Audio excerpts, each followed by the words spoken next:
बिहार में जहां एक और नए सरकार में गठन की प्रक्रिया चल रही है, तो ऐसे में अब जीतन राम मांझी लगातार विवादित बयान दे रहे हैं। जीतन राम मांझी अपने बयान से कभी वोट प्रभावित की बात करते हैं, वोट चोरी की बात करते हैं, तो अब ऐसे में एनडीए का साथ छोड़ने का वादा और एनडीए से इस्तीफा यानी मंत्री पद से इस्तीफा देने की बात भी करते नजर आए हैं। क्या कुछ तमाम बातें हैं वो आपको बताते हैं पूरे विस्तार से। आप देख रहे हैं नब्ज बिहार। देखिए, जहां एक और जीतन राम मांझी लगातार बयानबाजी कर रहे हैं, हाल के ही दिनों में जीतन राम मांझी ने कहा कि वो अपने प्रत्याशी को डीएम साहब को कॉल कर जितवा भी चुके हैं, यानी वोट चोरी जो है वो करवाते नजर आए। और इसके लिए साफ तौर पर उनका बयान भी सामने आया, जिसमें वो कहते नजर आए हैं कि 2700 वोट से टिकारी से उनके प्रत्याशी पीछे थे। डीएम साहब को वो कॉल करके 2700 वोट से उनको जितवा दिया गया, लेकिन इस बार उनको ये नहीं पता चला कि उनके प्रत्याशी 1600 वोटों से पीछे थे। इस वजह से वो ये सीट जो है नहीं जितवा पाए। ये जीतन राम मांझी का बयान था। लेकिन इसके बाद अब जीतन राम मांझी यहीं पर नहीं चुप होते। जीतन राम मांझी ये भी कहते हैं कि अगर उनको राज्यसभा की सीट नहीं मिलती है तो वो एनडीए का साथ छोड़ देंगे, मंत्री पद से इस्तीफा दे देंगे। क्या कुछ जीतन राम मांझी कहते नजर आए, पहले आप उनके बयान को सुनिए। तू हमरा टिकट न देवा राज्यसभा के, तो हम तोरा साथ न रहबो। बंट कर लो, 5-7 गो सीट हो, 2 गो बीजेपी और 2 गो जदयू और 1 गो लोजपा, 5 गो चल गलो, तोरा कुछो न मिले वाला हो। हमरा के मन हो कि तोरा डिक्लेयर कर देवे के चाहिए, ठीक है, तोरा पास ताकत नहीं है उतना, लेकिन चुट्टी पर हाथी के पैर पड़े है तो चुटिया जरूर छटपटा है हथिया के काटे ला। भले हथिया के कुछ ना होवे, लेकिन वो छटपटा है, और उसी हमरा छटपटाए के चाहिए और कहे के चाहिए कि हमरा साथ अन्याय कैला है।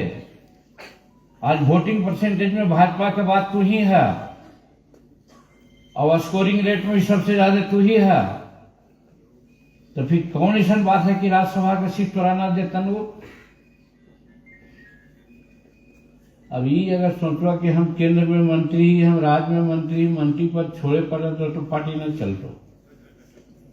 छोड़ द मोह कि हम केंद्र में मंत्री ही, छोड़ द मोह कि हम बिहार में मंत्री ही।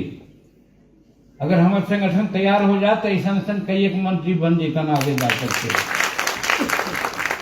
थोड़ा डिक्लेयर कर देवे के चाहिए, बुलावा अपन प्रवक्ता से कि सुन रही है कि राज्यसभा के टिकट अप्रैल में होने वाला है, हमरो हिंदुस्तानी अवाम मोर्चा सेकुलर के वो मिले के चाहिए, लोकसभा सीट में ही काल गया न करवा तो हम तोरा साथ न रहे के विचार करवो करा न का होवत। हम मंत्री पद न हली तो हमें न जीता हली। देखिए, आपने सुना कि जीतन राम मांझी ने साफ तौर पर कहा है। आपको बता दें कि राज्यसभा की 9 अप्रैल 2026 में राज्यसभा के 5 सीट का कार्यकाल पूरा हो रहा है, जिसमें आरजेडी के 2 नेता, वही जदयू के भी 2 नेता, और जो 5वीं सीट है उस पर उपेंद्र कुशवाहा है।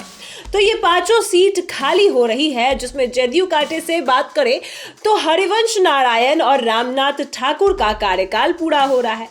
तीसरी सीट की बात करें तो तीसरी सीट पर उपेंद्र कुशवाहा है, और ऐसे में 2 सीट आरजेडी के पास है। तो ये 5 सीट खाली हो रही है, जिसमें इस बार 5 सीट राज्यसभा की 2-2 बीजेपी के पास है और 2 जदयू के पास है। बची हुई 1 सीट पर एनडीए के अंदर घमासान मचा हुआ है, यानी कहना चाहते हैं जीतन राम मांझी की वो 1 सीट उनको मिलना चाहिए। लेकिन वही सीट पर चिराग पासवान भी दावा ठोक रहे हैं। चिराग पासवान साफ तौर पर कहते नजर आए हैं कि वो 1 सीट जो है वो अपनी मां रीना पासवान के लिए चाहते हैं, उनको जो है राज्यसभा भेजना चाहते हैं। वही अब जीतन राम मांझी भी दावा ठोकते नजर आए हैं। उनका कहना है कि लोकसभा के चुनाव के समय 2 सीट उनको दी गई थी और 1 राज्यसभा का आश्वासन आश्वासन दिया गया, लेकिन अब जब है उनके हाथ से राज्यसभा भी निकल रहा है, तो अब जीतन राम मांझी ने बड़ा दावा ठोक दिया है और साफ तौर पर कह दिया है कि अगर उनको राज्यसभा की सीट नहीं मिलती तो वो एनडीए का साथ छोड़ देंगे, मंत्री पद से भी इस्तीफा दे देंगे। आपने सुना कि क्या कुछ जीतन राम मांझी कहते नजर आए हैं। आपको बता दें कि एनडीए के अंदर ही अब फूट देखने को मिल रही है। जहां एक और जीतन राम मांझी बागी तेवर में है, तो चिराग पासवान भी दावा कर रहे हैं। वहीं उपेंद्र कुशवाहा को इस बार राज्यसभा जाने का मौका नहीं मिलेगा। इस बार उनका कार्यकाल पूरा हो चुका है और दूसरी अहम बात यह है कि इस बार उन्होंने अपने बेटे को मंत्री बनाया है, तो ऐसे में इस वजह से बीजेपी जो है परिवारवाद को जो बढ़ावा है वो नहीं देना चाहती है और उपेंद्र कुशवाहा इस वजह से राज्यसभा नहीं भेजे जाएंगे। लेकिन एक और तस्वीर सामने है जहां बीजेपी के कोटे से अगर बता दे आपको, तो एक और नितिन नवीन जो है उनका नाम सामने आया, जिनका राज्यसभा जाना तय है। लेकिन वही आपको बता दें कि बीजेपी से दूसरा नाम पवन सिंह का भी है। तो ये दोनों जो नाम है वो बीजेपी से है, वही जदयू से हरिवंश नारायण और रामनाथ ठाकुर है। लेकिन बची हुई एक सीट पर अब चिराग पासवान भी दावा ठोक रहे हैं और जीतन राम मांझी भी दावा ठोक रहे हैं। अब क्या कुछ बातें सामने आएंगी वो भी आपको बताएंगे। फिलहाल इस खबर में इतना ही। आप देख रहे हैं नब्ज बिहार।